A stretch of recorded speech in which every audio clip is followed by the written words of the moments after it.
सबका हमारे YouTube channel पर स्वागत है। सभी को मेरा राधे राधे। फाल्गुन माह के शुक्ल पक्ष की एकादशी आमलकी एकादशी के नाम से भी जानी जाती है। तो जो भी भक्त इस एकादशी का व्रत करते हैं उन्हें इस व्रत की कथा अवश्य पढ़नी या सुननी चाहिए। तो आइए सुनते हैं इस फाल्गुन शुक्ल पक्ष की आमलकी एकादशी की विधि, महात्म्य एवं कथा के बारे में।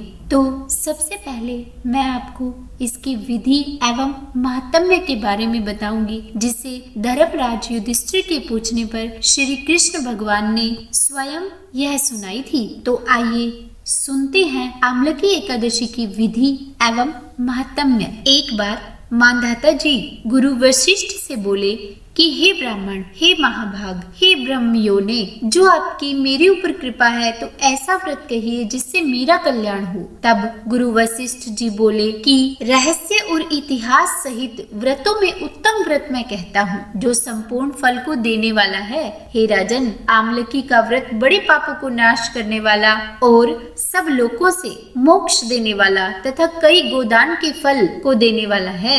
हिंसा करने वाले व्याध की जैसे मुक्ति हुई थी, उस प्राचीन इतिहास को मैं तुम्हें कहता हूँ। ब्राह्मण, क्षत्रिय, शूद्रों से सुशोभित वैदिश नाम का एक नगर था। हे नृपशार्दूल, वहाँ सुंदर वेद ध्वनि हो रही थी। उस सुंदर नगर में कोई नास्तिक और दुराचारी नहीं था। वहाँ चंद्रवंशी पाशबिंदुक राजा के वंश में पैदा हुआ धर्मात्मा सत्यवादी चैत्ररथ नामक एक प्रसिद्ध राजा था। वह राजा 10,000 हाथियों के समान बलवान, धनी और शस्त्र और शास्त्रों को जानने वाला था। राज्य में कोई निर्धन नहीं था, कोई लोभी दिखाई नहीं देता था। उसके समय में सब जगह सुकाल, कल्याण और आरोग्य था। दुर्भिक्ष और महामारी कभी नहीं होती थी। नगर में मनुष्य विष्णु की भक्ति करते थे और भगवान शिव का पूजन करते थे। राजा भी विशेष रूप से भक्ति करता था और दोनों पक्ष की एकादशी को मनुष्य भोजन नहीं करते थे। हे राजसत्तम, इस प्रकार भगवान की भक्ति करते हुए मनुष्य को सुख पूर्वक बहुत समय बीत गए।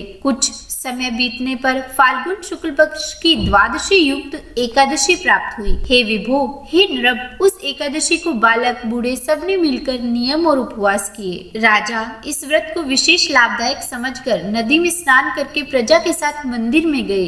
राजा ने जल से भरा हुआ कलश स्थापित करके वह कक्ष छत्री, उपानह, पंचरत्न और सुंदर गंध से सुशोभित किया।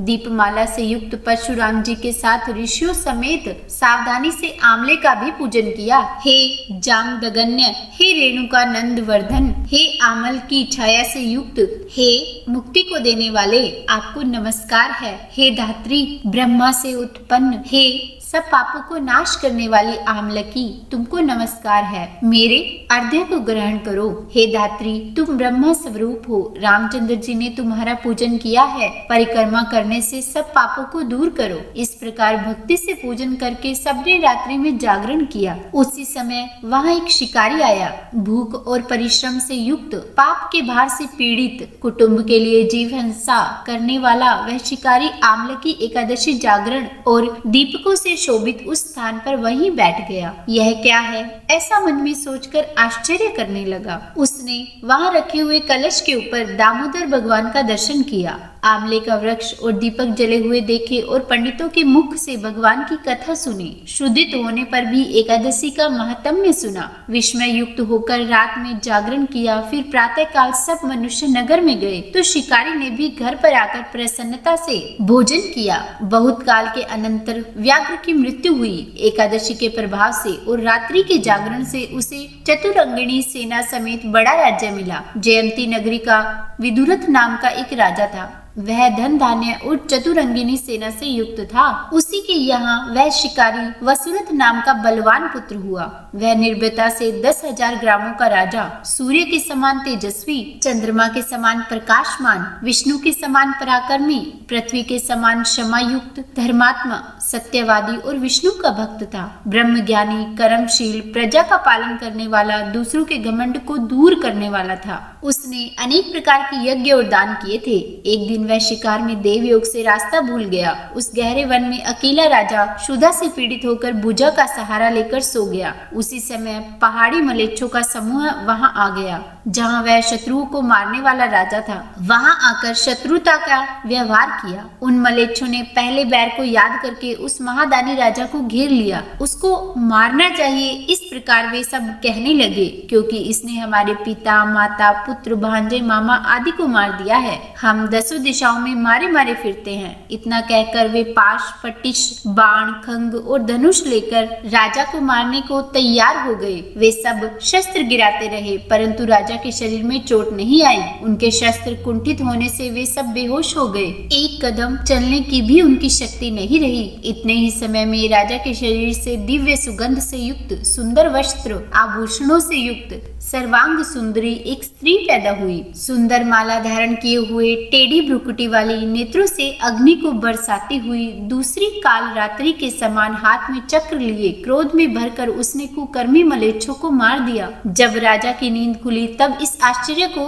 उन्होंने देखा। मरे हुए मलेच्छों को देखकर राजा को हर्ष हुआ और बोला कि मेरी प्रबल बैरी मलेच्छों को किसने मारा? इस काम को करने वाला कौन मेरा हितकारी है? इतने ही समय में निष्काम और विस्मित बैठे हुए राजा को देखकर आकाशवाणी हुई, केशव भगवान के अतिरिक्त शरणागत की रक्षा करने वाला कौन है? इस प्रकार आकाशवाणी को सुनकर राजा को बहुत ही आश्चर्य हुआ और कुशल पूर्वक वन से वह अपने घर आ गया। धर्मात्मा राजा ने इंद्र की तरह राज्य किया। गुरु वशिष्ठ जी बोले, हे राजन, जो भी श्रेष्ठ मनुष्य आमलकी एकादशी का व्रत करते हैं वे निसंदेह विष्णु लोक को प्राप्त करते हैं। तो बोलिए विष्णु भगवान की जय। हे भगवान, अगर इस कथा को पढ़ने, सुनने या कहने में हमसे कोई गलती हो गई हो तो हमें क्षमा कीजिएगा।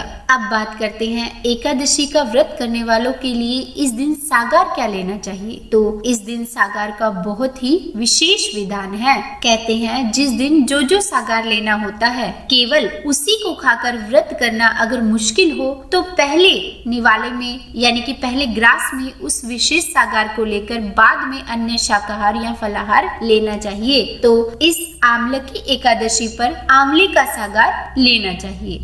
अगर आपको मेरी यह वीडियो पसंद आई हो तो लाइक एंड शेयर करें, सब्सक्राइब करें और कमेंट में राधे राधे लिखना बिल्कुल भी न भूलें। राधे राधे।